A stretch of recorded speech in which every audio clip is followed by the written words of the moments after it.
আসসালামু আলাইকুম। আপনারা সবাই কেমন আছেন? আজকে আমি আপনাদের সাথে একটা গল্প বলবো। আজকে এই গল্পটা কোনো ভূতের গল্প না। এই গল্পটা একটি হাস্যকর গল্প যা ঘটেছিল অনেক বছর আগে এক সৎ কাঠুরের সাথে। তো চলুন কথা না বাড়িয়ে গল্পটি শোনা যাক। কুড়ার হারানো সেই সৎ কাঠুরিয়া অনেক দিন পর তার স্ত্রীকে নিয়ে বনে বেড়াতে গেছে। কাঠুরির স্ত্রী সেই নদীর দেখতে ইচ্ছে প্রকাশ করলো। নদীর ধারে গিয়ে হঠাৎ তার স্ত্রী পানিতে পড়ে ডুবে গেল। কাঠুরি কান্না শুরু করছে। তার কান্না শুনে আবারও জল পড়ে এলো। তারপর জল পড়ে অতি রূপবতী রাজকন্যার মতো এক মেয়েকে পানি থেকে তুলে বলল, এই কি তোমার স্ত্রী? কাঠুরে বলল, জি, এই আমার স্ত্রী। জলপরি বলল, ভালো করে দেখো তারপর বলো। কাঠুরে বলল, আর দেখতে হবে না, এই আমার স্ত্রী। জলপরি বলল, আগের বার তো তোমার সততা দেখে মুগ্ধ হয়েছিলাম, এখন তুমি এটা কি করলে?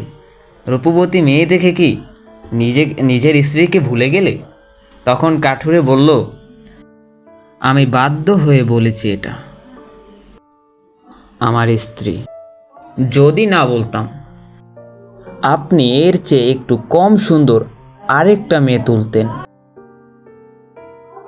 আমি যদি বলতাম এই মেয়ে না, আপনি সবশেষে আমার স্ত্রীকে তুলতেন এবং আগের বারের মতো 3 জনকেই আমাকে দিয়ে দিতেন। এই কারণে প্রথমবারই বলেছি এটাই আমার স্ত্রী। আমি নিতান্তই গরিব মানুষ, 3 বউকে পালবো কিভাবে? আমি তো একটা বউকে সামলাতে পারি না, আবার 3টা বউ। আমাকে নদীতে ঝাঁপ দিয়ে আত্মহত্যা করতে হবে।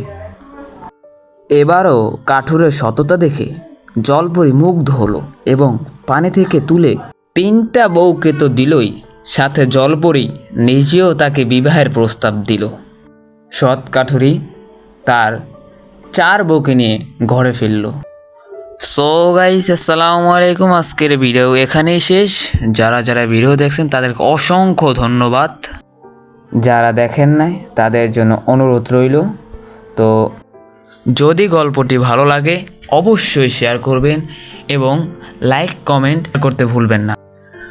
সকলের সুস্বাস্থ্য কামনা করে আজকের মতো এখানেই বিদায় নিচ্ছি। আল্লাহ হাফেজ।